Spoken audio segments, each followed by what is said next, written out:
Hello all, Alex here with the Wisconsin Computer Club. Welcome back to the shop. And tonight I would love to show you all something very interesting that we picked up recently. And this is a failed Japanese video game console. Well, video game console is using the word a little bit, stretching it a bit there. The console in question here is the Bandai Playdia. Now, the Playdia fits pretty well into kind of the idea that the Wisconsin Computer Club brings a lot of equipment to shows that is, what's a delicate way to put this? Undesirable? These include systems that are either very limited in scope, or they failed terribly, or they're just generally not real great. And so a lot of collectors, either because of the cost of them or because of the rarity of them, just don't have any interest in actually picking one up and keeping one in their collection, but they would like to experience them. So we bring them to shows so people can see them, experience them, and go, wow, that's terrible, and keep on walking, which is perfectly all right. These kind of systems would include things like the CDI, perhaps the Atari Jaguar, the Tiger Gamecom, which was a recent one that we added to the fleet, and then, of course, the Playdia fits right into that. Now, as a game system, calling it even a game system, like I say, is a bit of a stretch.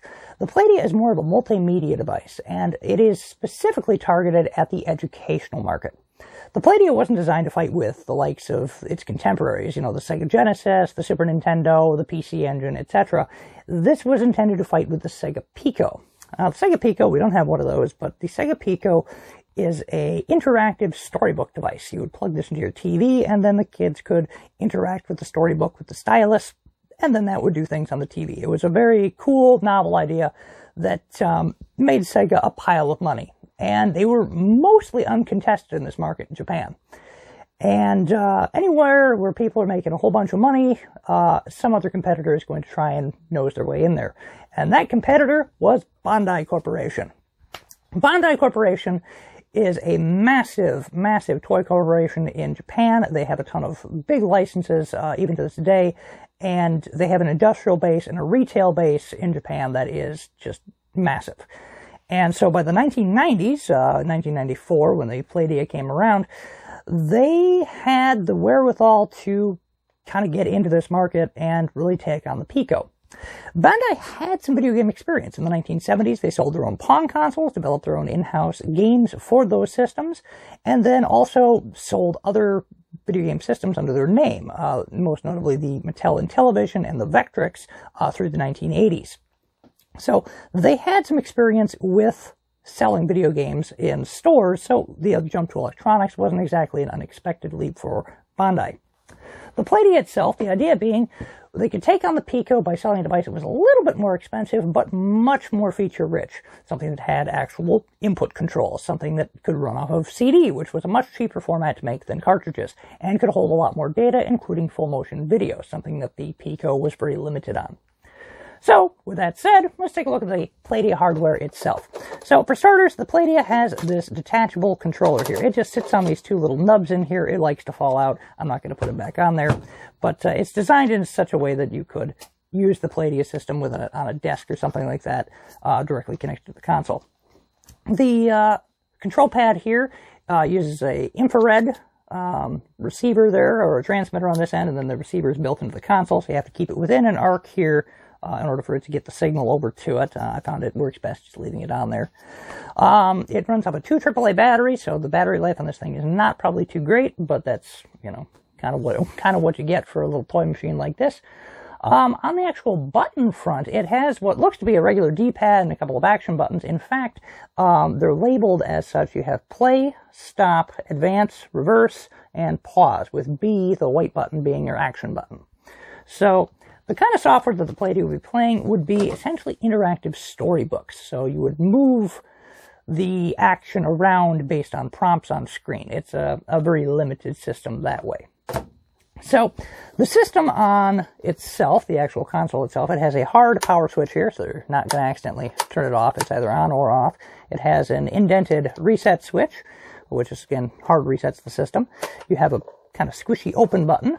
It has a single piece of wire which lifts the lid open, and a Sanyo CD drive inside of there, which uses a very simple little piece of plastic in there to hold the disc in place. Thankfully, Bandai was not going to put the R&D work into making a copy protection system for the system here, unlike something like the Sega Saturn or the PlayStation. You can just burn discs for this and they'll run right off the disc, which is great because getting games for this thing is kind of a tricky thing to do, getting them all the way from Japan. So here we can kind of let people experience it as it is without having to go to too much trouble that way. So good work, Bandai. Your cheapness really won out on that one. And cheap was the name of the game for the Playdia. The Playdia came in a couple different iterations. This is the alpha iteration, or the first generation, and they did actually cost reduce this thing a little bit further, which is kind of scary to think considering there's not a whole lot to it. It doesn't weigh much of anything. It is powered, in this case, by an NEC PD78214GC, which is basically a Zilog Z80 from the 70s, with a few extra bells and whistles for the video components of this device. And to really put that in perspective, that's an 8-bit CPU with maybe a megabyte of memory against something like a PlayStation with 32-bit processors, or the Sega Saturn with 32-bit processors, or, you know, any of these other consoles which have real power. This thing was running hardware that would have been wildly obsolete by 1994. And it works for what it is. It runs on a disk format called QIS, which is Quick Interactive System. And that basically is a means for it to quickly pull up still images as well as short video clips. So it can build these full motion video sequences pretty quickly and without a whole lot of stutter at, I would say, roughly full frame rate, even though it's on CD. So it was kind of a novel technology there. And considering they were able to get the kind of performance this thing puts out on a system that had such a little amount of, you know, hardware power, is actually fairly impressive. But enough chatter about it. I'm going to plug it in here. We're going to put it up on the Daewoo over here. It has only 4 jacks on the whole thing. There's a power input for 9 volts. It needs 1 amp to get it actually to turn on. And you've got stereo audio and composite video. So we're going to switch the TV over into composite mode, and we're going to turn it on here. The Playdia does not have a BIOS built into the system, so when you turn it on, you get a blue screen without a disk. It has to actually load all the software off of the disk every single time. So even something like the Sega Master System had a boot screen. If you didn't have a disk or a cartridge inserted, in this case, you have to have a disk or it doesn't do anything. It doesn't show you anything. So we have here, this is a Dragon Ball game, Dragon Ball Z specifically. And it's, I don't speak any Japanese, so I'm not entirely sure what it's saying here. I'm sure it's lining up what all is about to transpire. But this game, which again, I'm kind of stretching the word game a little bit, you basically get to watch an episode of Dragon Ball Z, and at certain times the action will freeze, and you have to use the control pad to determine what happens next, or pick the right option to proceed.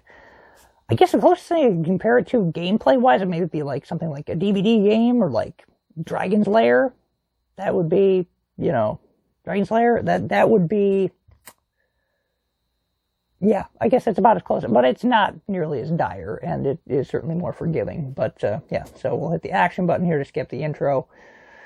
And there you go. That's the video of it. So it pulls, I mean, passable video for a CD decoding. Again, it's, you know, it's 240p and it's very low. You know, it's not super high quality or anything, but for the time period, for the cost of the unit, that's, you know, it's not terrible, I guess. The problem was it was not good enough. In 1994, of course, the Sega Saturn was already out. The PlayStation was right behind this thing, and either one of those systems was exponentially more powerful.